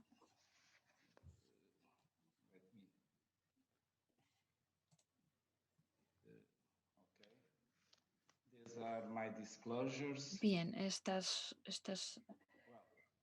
son mis disclosures.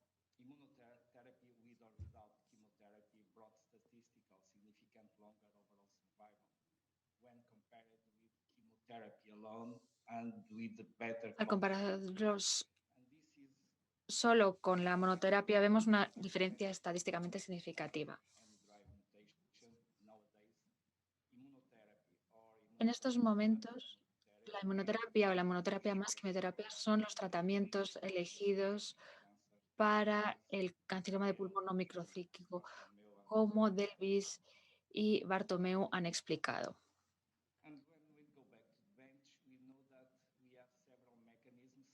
Sabemos que hay varios mecanismos que pueden ser posibles predictores de la respuesta a la inmunoterapia. Algunos están relacionados con las células tumorales, como la expresión de PDL1, la carga mutacional tumoral, las vías de DR. Otros están conectados con el microambiente, como las células infiltrantes de tumores. Otros tienen que ver con los factores circulantes. Otros están relacionados con el huésped, que están indicados aquí, y otros pueden estar relacionados con acontecimientos adversos inmunorelacionados. Tenemos ejemplos de posibles mecanismos para predecir la respuesta a la inmunoterapia. Los que están amarillos son, los que están aquí indicados son los que están sujetos a ensayos clínicos que están en curso. Como ha dicho el doctor Bartomeu, en relación con PDL1 no es un buen biomarcador por varios motivos. En primer lugar, no es binario. Es más bien un continuo. Su potencial predictivo es malo. En relación con la evaluación especial del tumor, con los anticuerpos.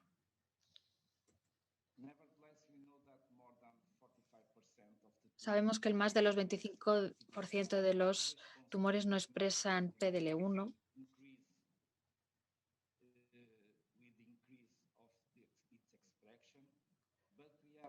Y vemos aquí un aumento de la expresión y una superposición de la respuesta. En resumen, la proporción de los pacientes que no obtienen ningún beneficio de la inhibición de PDL1 es de en torno al 70-80%. Solo entre el 20 y el 30% de los pacientes tienen una respuesta objetiva a la inhibición de PD1-PDL1, con un beneficio en la supervivencia general. Por eso necesitamos otros biomarcadores predictivos. Y el otro posible predictor es la carga mutacional tumoral. Inmunogenicidad de los tumores con su carga mutacional puede resultar un objetivo para el tratamiento. El cáncer de pulmón tiene uno de los porcentajes más elevados de mutación, cerca del melanoma y otros cánceres de la piel. Por lo tanto, la carga mutacional tumoral se está incorporando en algunos ensayos clínicos desde 2015, en algunos ensayos, especialmente en no microcítico. Pero aunque sabemos que la carga mutacional puede ser un factor de pronóstico para el no microcítico, sabemos que existe una correlación con la respuesta a la inmunoterapia en el microcítico. Tenemos este ensayo que implementa una evaluación. Es el Checkmate 227 para una población de carcinoma de pulmón no microcítico en estadio 4, con las expresiones de PDL1 que se ven aquí. Los criterios de valor principales, la PFS, en poblaciones seleccionadas por su carga mutacional tratados con nivo más IP versus quimioterapia. Y los resultados mostraron que cuando tenemos en este tipo de población, la combinación de nivo más IPI es superior para los pacientes con expresión de PDL1. Si tenemos una carga mutacional baja y una baja expresión de PDL1, el combo de inmunoterapia no era diferente en términos de eficacia de la quimioterapia. Sin embargo,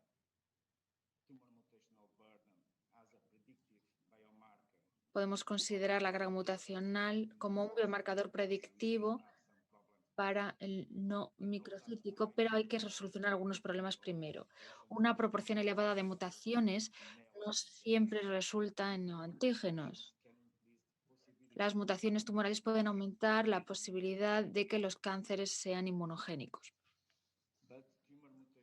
Pero la carga mutacional no representa una prueba directa de inmunogenicidad y no predice con precisión la respuesta inmunitaria dinámica. El valor predictivo de la carga mutacional en lo que respecta a la eficacia puede que no sea superior al valor de la expresión de PDL1, pero la combinación de ambos biomarcadores puede ser una herramienta clínica útil. En lo que respecta a los retos, en relación con la carga mutacional, tenemos el tiempo de turnaround, que es complejo de interpretar, el coste, y que no tenemos claros valores de corte, puntos de corte. La combinación de la expresión de PDL1 y la carga mutacional podría mejorarse para predecir la respuesta. Este metaanálisis de inmunoterapia más quimo nos muestra la curva de la PFS y la supervivencia con expresión PDL1 alta o baja y también con TMB alta o baja.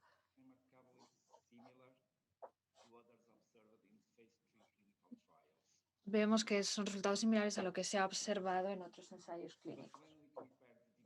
Pero cuando comparamos el grado de predicción de cada biomarcador por separado, en comparación con esta herramienta, vemos que la combinación es mucho más precisa a la hora de predecir la PFS.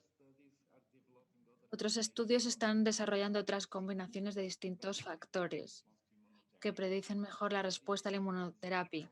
Uno de ellos es la combinación de la carga mutacional, la expresión de PDL1, los linfocitos TCD8 y la expresión de HLA clase 1. Y esta combinación parece tener potencial para predecir la respuesta a la inmunoterapia. Otros estudios están analizando el potencial del índice LIPI, que es un índice que estudia el ratio de linfocitos y neutrófilos, y parece que sí que tiene un potencial para evaluar la respuesta a la inmunoterapia. Otras personas están estudiando este otro parámetro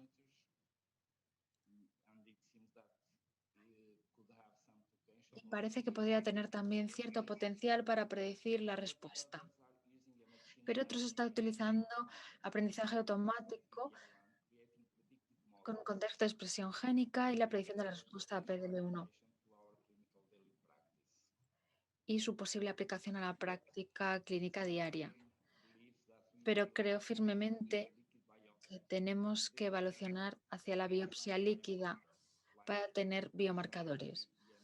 Por ejemplo, ADN libre circulante, células estimulares circulantes y otros. La combinación de la carga mutacional y la expresión de PDL1 podría guiarnos para elegir un mejor tratamiento para nuestros pacientes en lo que respecta a la inmunoterapia, o la combinación de modelos matemáticos, estructuras de red y datos multiómicos. Todo esto nos puede ayudar a decidir el mejor tratamiento para nuestros pacientes, aumentando significativamente la supervivencia para nuestros pacientes para llegar al nivel de otros tumores. Y con eso me gustaría darles las gracias por su atención. al tiempo, tenemos tiempo para el debate.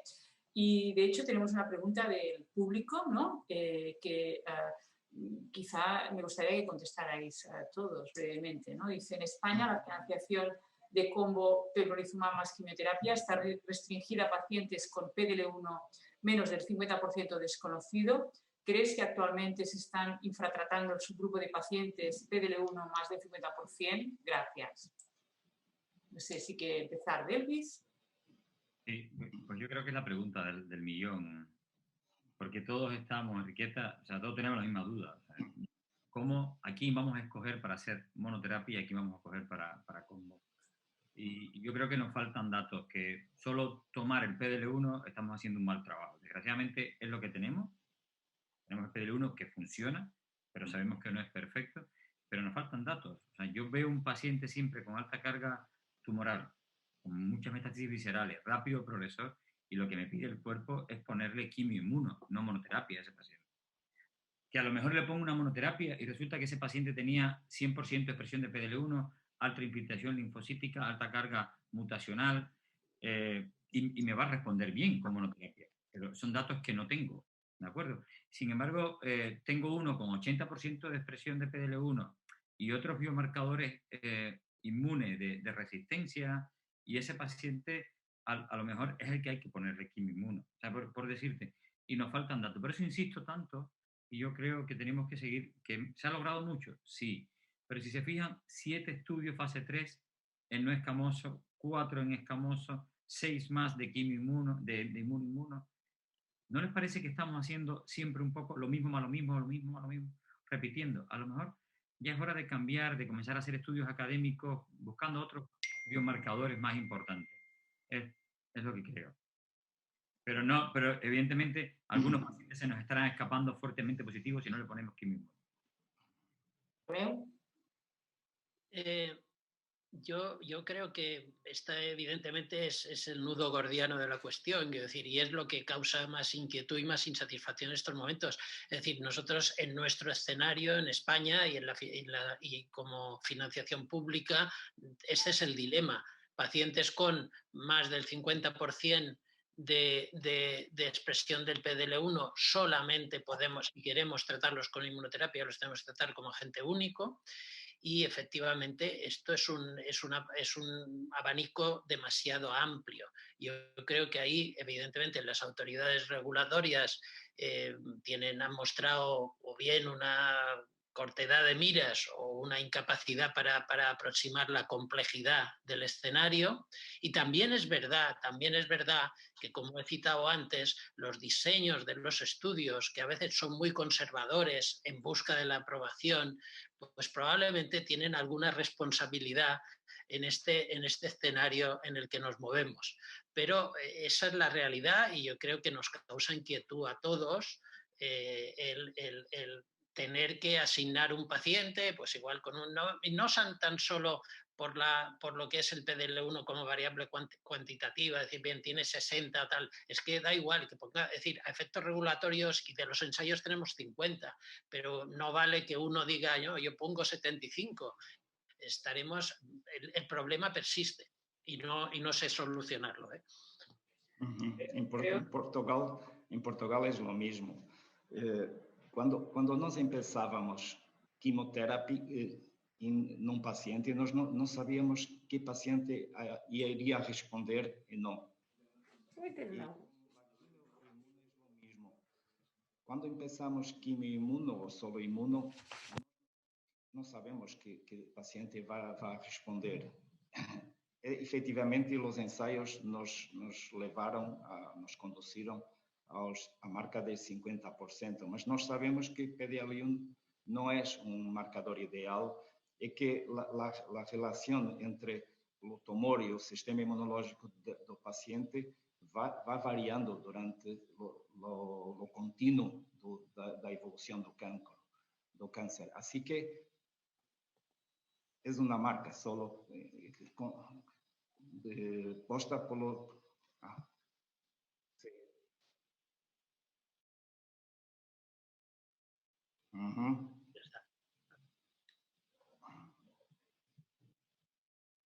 Ok. Así que, así que 50% es una marca puesta por los ensayos clínicos y no quiere decir nada. Y nos falta un biomarcador que nos possa discriminar los pacientes que van a responder a quimioinmuno o solo inmuno y que no responderán. Antonio, en la situación...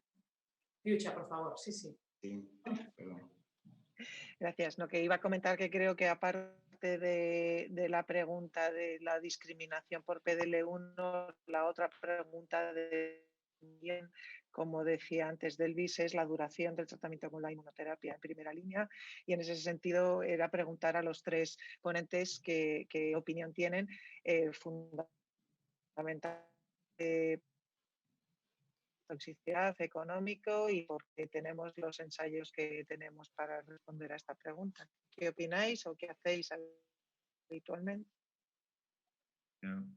Creo que otra muy buena pregunta que nos hacemos siempre. Tenemos estudios que tenemos marcados 2 años, y esto es una constante, y los tenemos, saben, con los estudios de Pembro. Tenemos un estudio que, aunque sea criticable con Nivo, sabemos que 1 año parece ser que no es suficiente y que hay que llegar allá. Pero a tu pregunta no tenemos una respuesta definitiva, no sabemos cuánto es el momento de parar.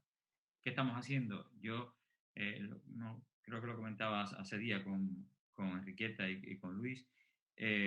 Cuando me estoy acercando a los 2 años, pues hago PET también a los pacientes y veo cuánta enfermedad queda, pero es un poco a la clínica que tenemos que ir aprendiendo, pero no tenemos ningún estudio que nos responda todavía a esta pregunta que me estás haciendo. Si queda enfermedad, pues mira, estoy consolidando en algunos con radioterapia. Si tiene una respuesta completa, que es un poco, me quedo cómodo a la hora de quitarle inmuno, pero si es un paciente solo en enfermedad estable, siempre me pone nervioso quitarle el tratamiento, es la realidad. Nada que añadir a lo que dice Delvis, solamente comentar que esta pregunta la tendrán que resolver, si somos capaces, ensayos académicos, y que estos ensayos académicos además deberían interesar a los gestores del sistema, porque, como decía Piucha antes, tienen una clara implicación económica.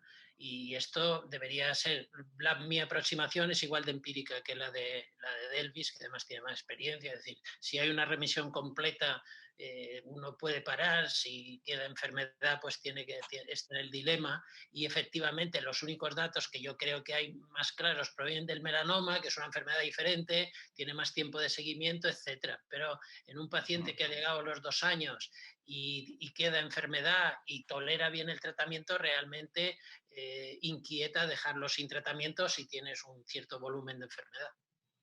Sí, por mí nada a añadir. Tendríamos una pregunta quizá para Antonio. Nos preguntan si están empezando a incorporar nuevos marcadores fáciles de medir como HLA, no sé si es fácil de medir, pero bueno, lo comenta, para complementar la toma de decisión. Sí, ahora no estamos estudiando un poco el tumor mutational burden, que no es un fácil marcador de medir, requiere tiempo y algún estudio, algún know-how sobre él para interpretar los datos que nos fornecen la secuenciación genética. Así que nosotros no estamos estudiando nada fácil de medir. Y pienso también que no irá a ser fácil de tener. Diga.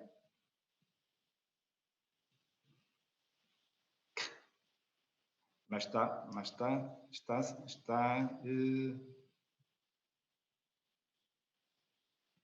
sí, está seleccionado, lo tengo seleccionado, ¿sabes? Lo tengo seleccionado. Okay.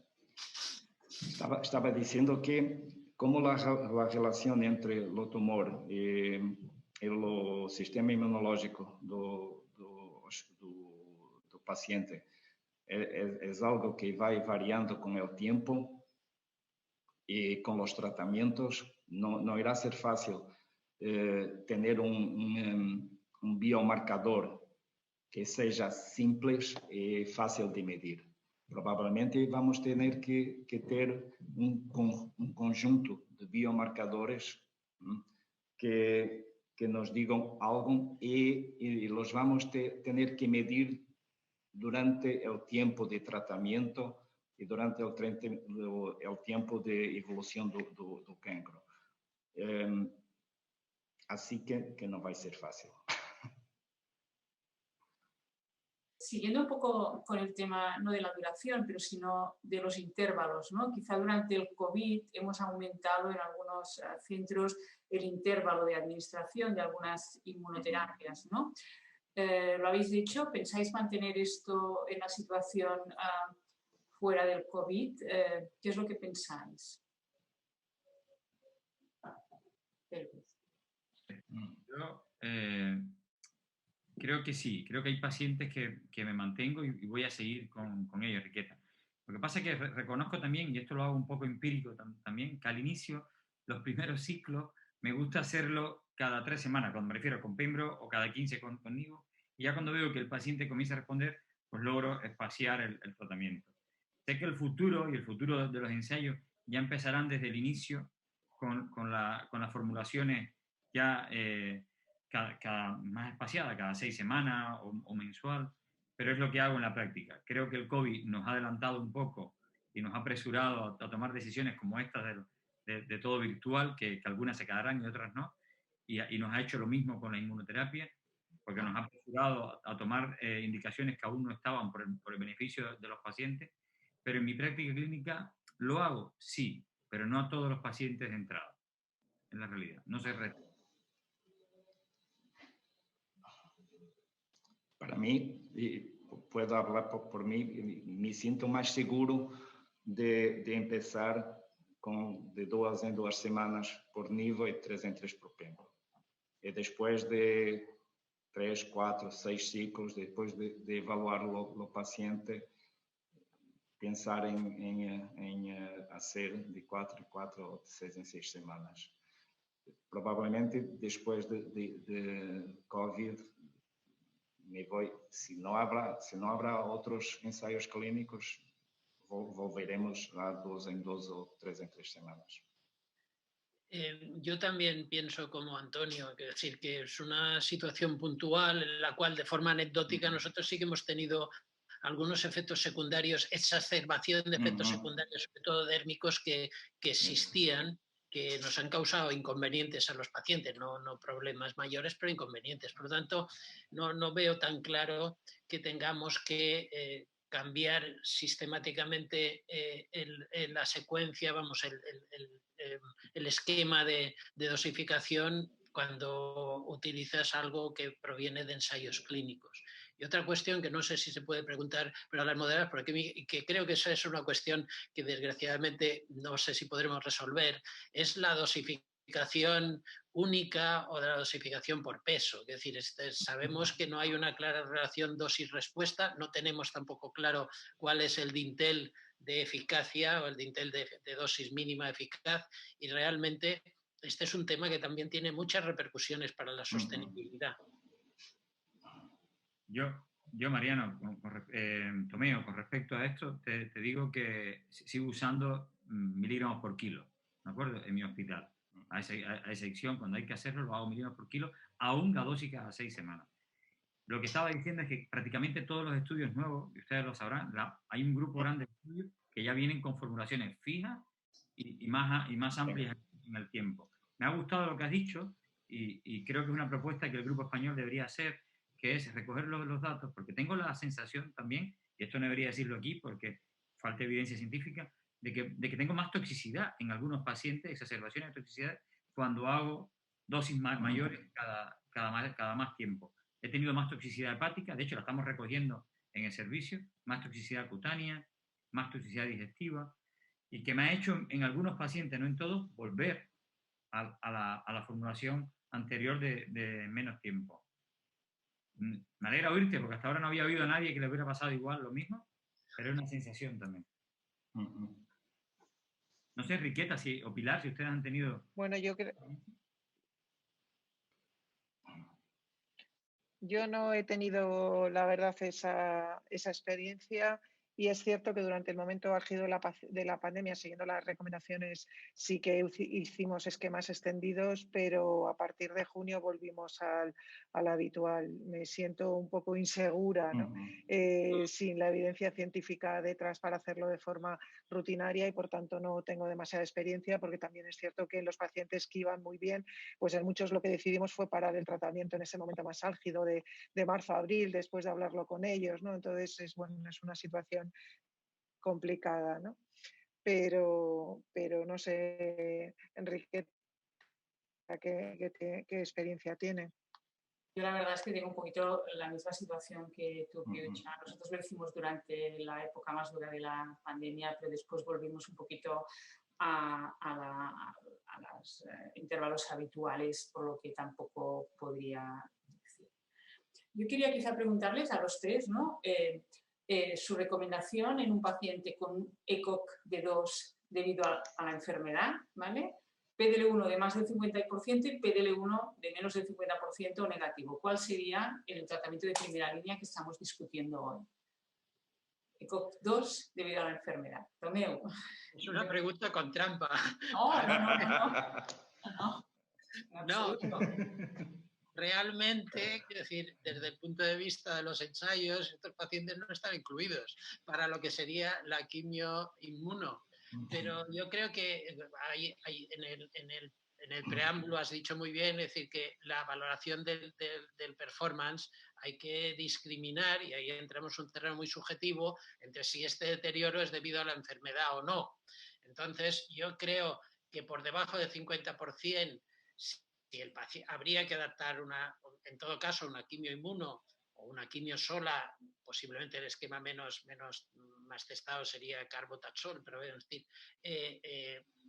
con un PDL1 por debajo del 50%, y por encima del 50%, yo sí tendría en cuenta un poco, si el performance está deteriorado por la enfermedad, el tipo de metástasis, y que también entramos en un terreno muy subjetivo, por lo tanto peligroso, de la necesidad de una respuesta más cercana. El tipo de metástasis, el volumen de enfermedad, pero son criterios que ya entran más en el arte que en la práctica. Por lo tanto, son perfectamente discutibles. Sí. Para los PDL1 superiores a 50%, y yo pensaría en hacer monoterapia, inmunoterapia. Para los inferiores a 50%, probablemente solo quimio con reducción de dosis, o entonces quimio más inmuno, más con reducción de dosis seguramente de quimioterapia. Bueno, no hay una respuesta marcada, pero yo haría monoterapia para el fuertemente positivo.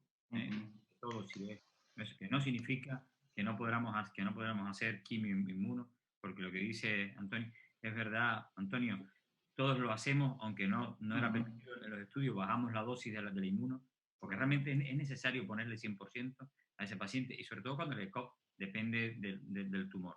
A lo mejor produces aquellos esquemas que se usaban en linfoma de ablandamiento un poco con la quimio inmuno, y después puedes seguir con la inmuno solo. A los menores de 50 siempre intento quimio inmuno. Pilar, no hago monoterapia, Enriqueta. Hago quimio inmuno. Yo creo que probablemente ya tenemos que cerrar la mesa, ¿no? Porque creo que era hasta menos cuarto. Entonces... Perdona, Piucha, pero creo que es hasta las 12:15, ¿eh? ¿No? ¿O lo tengo mal entendido yo? Yo creo que es un descanso de media hora, que ahora es hasta menos cuarto, pero a lo mejor desde la organización y la versión que tengo yo del papel es diferente. Bueno. No, tienes razón, debate hasta las 12:15. Perdón, pues nada, seguimos discutiendo. Mi siguiente pregunta entonces, porque se me quedaba en el tintero. Si hacemos inmunoterapia en estadio 3, por ejemplo, o incluso ahora en algunos pacientes de ensayo en estadios precoces, y hay una recaída precoz, paciente tiene un PDL1 alto, por lo tanto podríamos hacer inmunoterapia sola de primera línea, o tiene un PDL1 bajo y vamos a hacer, si no, quimioinmuno. ¿Os cambia la decisión si ha hecho durvalumab o si viene de un ensayo con inmunoterapia de hace poco tiempo? Para los tres también. En este escenario sí no tenemos ningún dato. Aquí sí, de hecho, a la progresión anti-PD1 en PDL1 no tenemos aprobado ni podemos usar ningún anti-PD1. Yo, de hecho, uso quimio. La verdad es que depende mucho el intervalo de cuando recaiga, y ahí será otro discurso, cómo lo vamos a discutir. Si un paciente ha pasado cerca de un año y recayó, no podremos ponerle quimioinmuno de nuevo. A lo mejor responde si le pusiste durva de mantenimiento. Eso es una realidad si ha pasado un año. Pero si ha pasado menos de un año, lo vería más raro. Tendría incluirlo en un ensayo o poner quimio solo. Pero tampoco hay evidencia, no tenemos una evidencia real. Al menos yo no la tengo hasta el momento. Totalmente de acuerdo. Sí. No, creo que no podemos hacer nada más que empezar con quimio si es una recaída precoz, y luego ya se verá si rescatas la inmuno o qué haces. Pero creo que no, lo que no podemos es establecer a día de hoy una frontera clara. Podemos utilizar el año, pero en la decisión de progresión yo creo que se impone la quimioterapia. Sí, he dicho un año por decir, Tomeo, No, la verdad que es por copiar lo que siempre hacíamos con la quimio, porque no tengo idea. No. Sí, porque no hay límites, no hay límites. Así que estoy totalmente de acuerdo con vosotros. Quizá quería comentar el estudio 9LA, ¿no? Que aparte de analizar la duración de la quimioterapia, incorpora un anti-CTLA-4, ¿no? Y no vamos a tener estudios comparativos, tendremos que comparar diferentes estudios entre ellos, ¿no? ¿Cuáles son los pacientes que creéis que se pueden beneficiar también de la adición de un anti-CTLA-4 en el tratamiento de primera línea? A ver, el estudio no tenía criterios de selección, que decir, que utilizabas, no había, el beneficio era para ambas histologías, para los diferentes cortes de PDL1, por lo tanto, en principio no deberías, la interpretación no puede ser que ahí busquemos una selección. El tema está básicamente en si esto se va a aprobar en base a este estudio, que es menos, es menos ambicioso en cuanto a volumen que los anteriores de registro, cuando yo creo que el tema está en si vamos a poder utilizarlo. Pero mi pronóstico, nos equivocamos casi siempre pronosticando, pero que si al final esto tiene reembolsos y esta aproximación tiene reembolso, la utilización probablemente se va a difundir bastante y va a ser mayoritaria. Aunque un último comentario es el diseño. A mí me parece que el diseño tiene algunos hándicaps, tiene algunas limitaciones que no deben perderse de vista. Y es la duración del tratamiento, la limitación a 4 ciclos, el no mantenimiento, etc. Sí, mi pregunta era más en un mundo en el que sí que tuviéramos reembolso, ¿cómo elegiríamos entre quimio más inmuno más antiangiogénicos o quimio más un anti-PD1 más un anti-CTLA-4, ¿no? No sé qué es lo que pensáis de eso, Antonio. Bueno, la verdad que es muy buena pregunta también. Y yo voy a hacer ahora un poco tipo Tomeo, ¿no? Voy a decir, me gustaría ver mayor seguimiento del 9LA para responder, porque realmente lo que dice Tomeo, primero, 4 ciclos, el brazo control sin mantenimiento, pero el brazo, 2 ciclos de quimio, también me parece bien, pero ¿de dónde salió? ¿Quién lo escogió? ¿Por qué lo escogieron? ¿Por qué solo 2? También es algo que nos cae duda. Después, si después de seguir a 2-3 años vemos una supervivencia espectacular que aumenta al 189, que aumenta al 150, oye, no me quedará más. Yo no tengo experiencia con 9LA, pero la experiencia que tengo con los combos de Nivo-IPI siempre son más tóxicos. No sé ustedes. Sin embargo, en los estudios nunca veo reflejado esa toxicidad que yo veo en la práctica clínica, ¿no?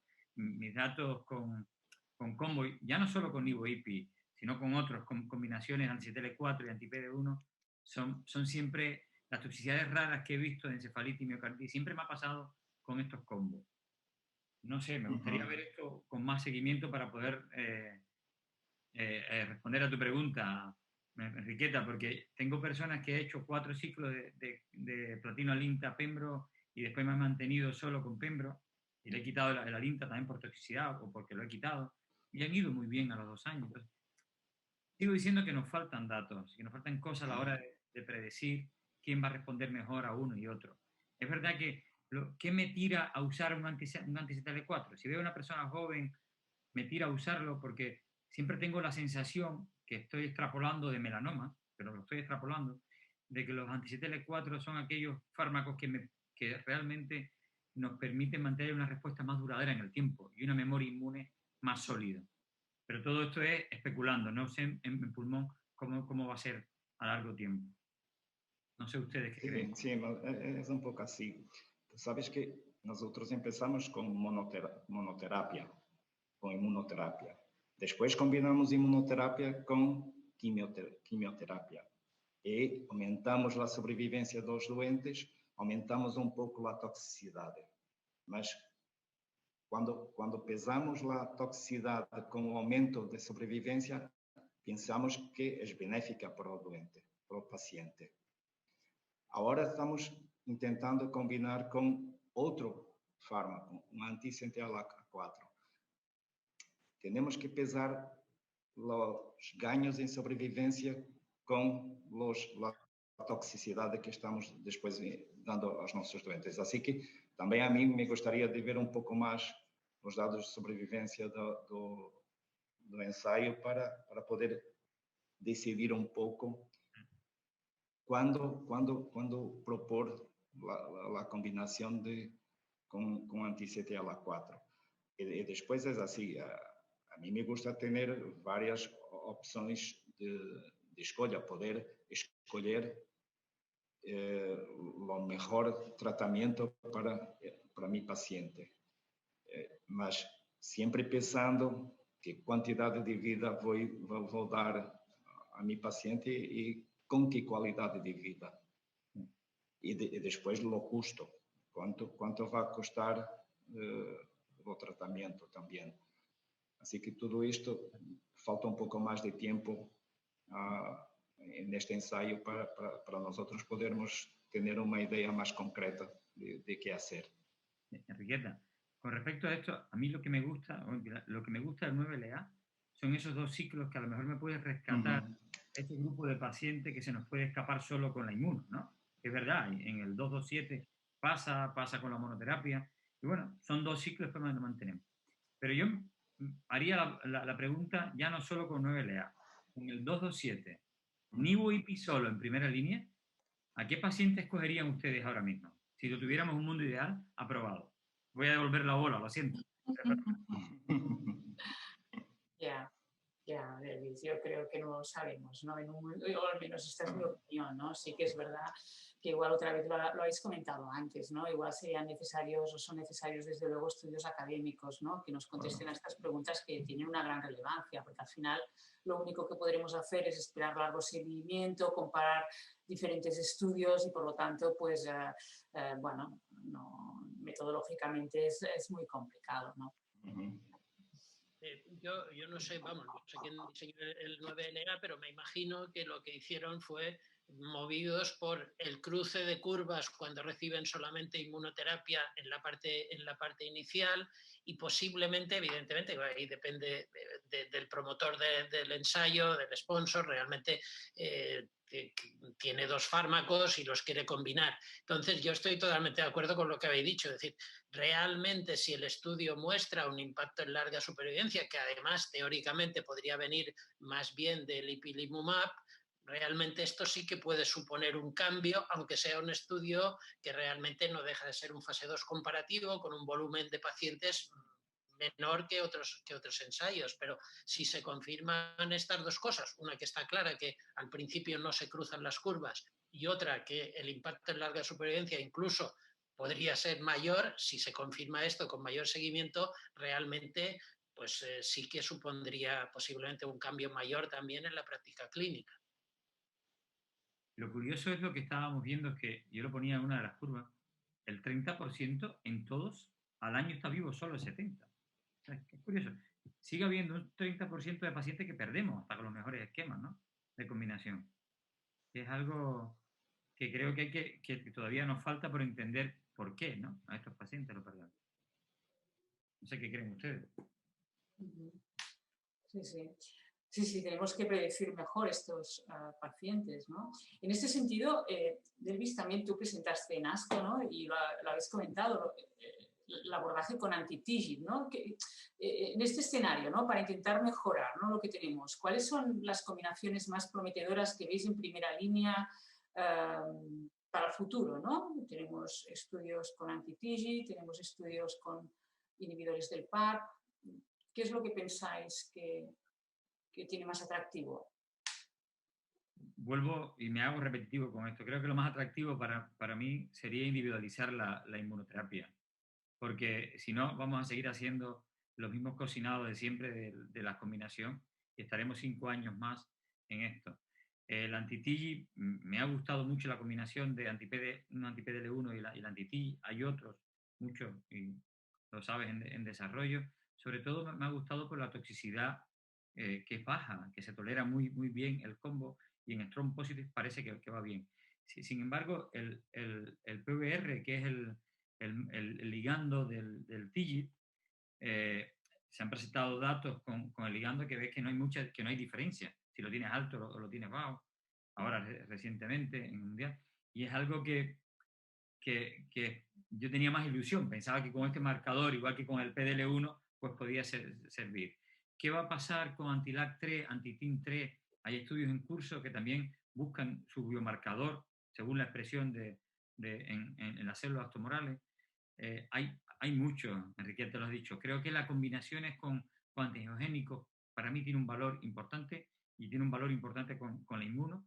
Hay que seguir las pistas, hay varios de esto, pero insisto, creo que tenemos que, como dice Charo siempre a cada rato, tenemos que dejar de hacer el Me Too, ¿no? Siempre Charo García Campos que va diciendo Charo esto, estoy de acuerdo con ella, tenemos que evitar seguir haciendo lo mismo y hacer más estudios dirigidos, personalizados también con la inmunoterapia. Yo creo que evidentemente es un área de tan alta complejidad que reducirlo a una expresión inmunohistoquímica de una proteína que está en el tumor y que está en el microambiente, realmente tenemos que pensar que es claramente insuficiente. Y por lo tanto, si nos movemos a combinaciones, yo creo que cualquier combinación debería llevar en paralelo una búsqueda de no diré un biomarcador, porque posiblemente tenga que ser una combinación pero si realmente queremos avanzar y ir más allá, yo creo que las nuevas combinaciones, al mismo tiempo que se desarrollan más allá de los problemas, de la base teórica de a qué niveles de la inmunidad o de la respuesta inmunitaria estamos actuando, deberían contemplar una mejor selección de los pacientes, que es lo que estaba diciendo Delvis. Pienso que sí. Pienso que a corto plazo probablemente vamos a tener que individualizar la terapéutica usando varios biomarcadores que nos permitan seleccionar la inmunoterapia y probablemente lo acompañante de la inmunoterapia. A largo plazo, pienso que tenemos que individualizar la inmunoterapia por las características del tumor, esto es, probablemente usando algo parecido con las CAR T-cells o las TRAC T-cells, individualizando la inmunoterapia por las características del tumor, será lo futuro que nos poderá permitir curar nuestros pacientes, mismo en estadios 4. A raíz de esto que dice Antonio, bueno, seguro que han visto este año los datos con TILS, del grupo de Limofit. A mí me parece algo apasionante que costará realizar, pero las combinaciones, incluyendo en pacientes resistentes, anti-PD1, me parece algo apasionante, que me encantaría. Sé que costará y no todos los centros lo podrán realizar, pero me parece algo muy bonito. Pienso que a medio largo plazo lo caminará por eso, por ahí, ¿sabes? Sí, lo que pasa es que lleva muchas dificultades logísticas, etcétera. Y técnicas mismo, técnicas. Tenemos que vencer muchas dificultades técnicas, seguro Claro, que lo que sí. apunta Antonio es indiscutible, pero vamos, no sé si soy optimista a corto plazo. Yo os quería preguntar también en relación a la toma de decisiones clínicas. Nos movemos todos escenarios en los cuales no tenemos respuestas basadas en ensayos clínicos. Digamos, todos defendemos que de la investigación académica tiene que tener un peso mayor, pero llevamos años diciéndolo y no lo tiene. Entonces, en ese sentido, una situación que ahora vivimos con relativa frecuencia es que ya hay muy poco ensayo clínico en pacientes pretratados, pero la situación es que hay pacientes que hacen primera línea con inmunoterapia o con quimioinmunoterapia, luego pueden recibir una segunda línea de quimioterapia con docetaxel, por ejemplo, y te encuentras con un escenario con una postprogresión a lo mejor a ese docetaxel con un paciente con buen estado general. ¿Os planteáis rechallenge de algún tipo? ¿En qué lo basáis? ¿Condiciona vuestra decisión de hacer, en ese caso entiendo que fundamentalmente monoterapia, el grado de respuesta que tuvo en primera línea, aunque parece que los escasos datos que hay parece que no hay tanta correlación? ¿Cómo actuáis? Hay algún estudio en esta línea, hay un ensayo en el grupo que precisamente es el retratamiento en el grupo español de cáncer de pulmón, el retratamiento, el investigador principal es Ruiz Pazares, es el retratamiento en pacientes que ya han llevado una línea de inmunoterapia. Es verdad que el diseño viene más de cuando la inmuno tenía un papel en segunda línea más que en primera, pero yo creo que la única forma de poder plantearnos esto es disponer de alguna información, que no será un ensayo clínico perfecto, pero sí necesitamos información recogida en un contexto de investigación clínica para poder replantear o para poder plantearnos en la práctica clínica el retratamiento de estos pacientes. El problema es que después de quimio, inmuno, después de docetaxel, son raros los pacientes que tienen buen estado general. Pero muchos de ellos cambian el estado general para... Sí, mas son raros, no hay frecuente. Yo creo, Piucha, que tiene toda la lógica tu pregunta. Yo creo que nos pasa a muchos, porque de hecho ya no solo con docetaxel. Hemos tenido pacientes que han respondido, pero bastante tiempo, llevan más de un año, progresan, y volvemos a hacer un platino, carboplatino. Hay alguien que hiciste 4 carboalinta, pembro, lo dejaste solo con pembro o alinta, y después de año y medio progresa. Pues a ese, ¿por qué no hacerle carbotaxol o carbogen, otras cosas? Y de hecho ya lo estamos haciendo. Prefiero hacer esto a hacer otro Excel. Y tu pregunta tiene mucha lógica, porque tú dices, ¿el sistema inmune, después de pasar un carbogen, un carboalinta o un docetaxel, va a ser el mismo? Probablemente no. Probablemente ya haya cambiado y puedes volver a introducir. Tiene lógica, pero no tenemos datos ninguno. Realmente no podemos hacerlo. Tenemos estudios en curso y a veces, totalmente de acuerdo, a veces a mí me vienen deseos de hacerlo cuando veo un paciente y digo, oye, me encantaría volver a ponerle ahora, pues si le puse un anti-PD1, un anti-PDL1, ¿no? Por ver. Pero no, realmente no tengo experiencia, no he podido hacerlo. Pero tiene lógica la pregunta. Yo debo incorporarme a la consulta y le quería pedir disculpas si me puedo... Me están llamando que me tienen loco la gente. Por supuesto, Delvis. Muchísimas gracias, de verdad. Gracias. Muchísimas gracias de verdad. Y me disculpan, salí estos 5 minutos corriendo y me están llamando. Y un placer. Gracias, Dios. Nos quedan 5 minutos. Yo quizá quería comentar sobre marcadores, ¿no? Todos entendemos que tenemos que avanzar con los biomarcadores, pero la realidad es que trabajamos mucho con tener en primera línea y luego al final se acaba publicando que, bueno, que sí, pero que PDL1, ¿no? Y que no solo en estoy hablando de Ipinivo, y no solo PDL1 en más del 1%, sino también incluso los negativos, que no era el objetivo. Y hablamos de firmas de RNA, pero de hecho el Empower 150 lo incluye, ¿no? Y también, ¿no? Hay una señal clara, pero tampoco lo incorporamos, ¿no? No sé, es complicado porque todos lo entendemos, pero luego realmente pues PDL1 más del 50% sigue siendo lo único que tenemos. ¿Cómo tenemos que hacer para cambiar esto, ¿no? Hablabais antes del Me Too, pero al final, desde mi punto de vista, la única ventaja del Me Too es la competencia entre compañías que realmente deben tener información, creo, de todos los pacientes que incluimos en los estudios clínicos, ¿no? No lo sé. No sé, quería saber un poco vuestra opinión. Es así, para mí, tú sabes que PDL1 es un biomarcador muy fácil de se realizar na prática clínica diária. Así que es simple de diseminar por todos los hospitales y por todos los servicios de anatomía patológica que evalúan la histología do cancro de pulmão. A carga mutacional do tumor já não é uma técnica fácil, não é acessível a qualquer um, demora algum tempo e demora a interpretar os dados. E não há também uma standardização de como fazer ou de como interpretar, de quantas pares de megabases temos que evaluar para determinar a carga mutacional do tumor. Assim que não é uma técnica fácil e se torna difícil de aplicar numa prática clínica diária. Temos que conseguir arranjar um sistema, por exemplo, o Lung Index, Lung Prognostic Index, de associar coisas mais simples como a expressão de PDL1, o nível de LDH,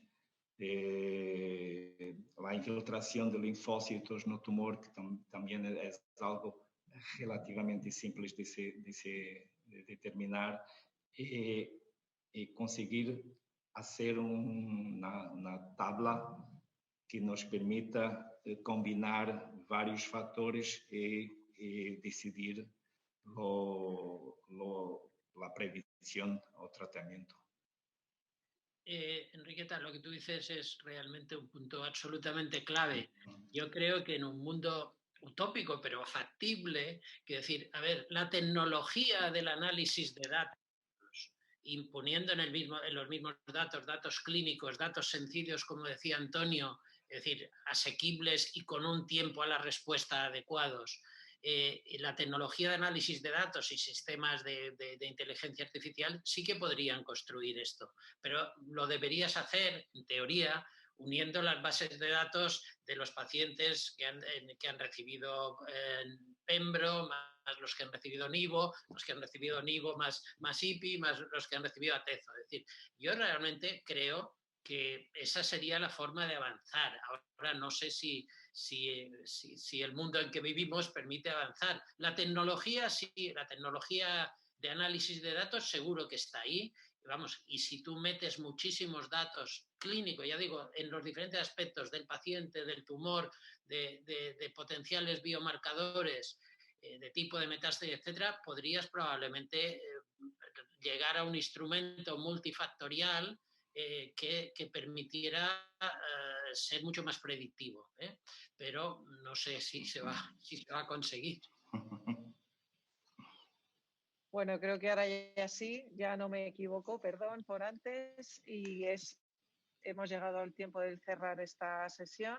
Lo primero, muchísimas gracias a los ponentes por sus excelentes presentaciones, pero también por el enriquecedor debate, también a mi comoderadora y amiga, la doctora Felip, y por supuesto a la Fundación ECO. Y creo que llega el momento de una nueva charla que se llama Inmunoinfluencer, que tendrá lugar a continuación. Así que muchas gracias y hasta la próxima. Sí, muchas gracias. Gracias, hasta pronto.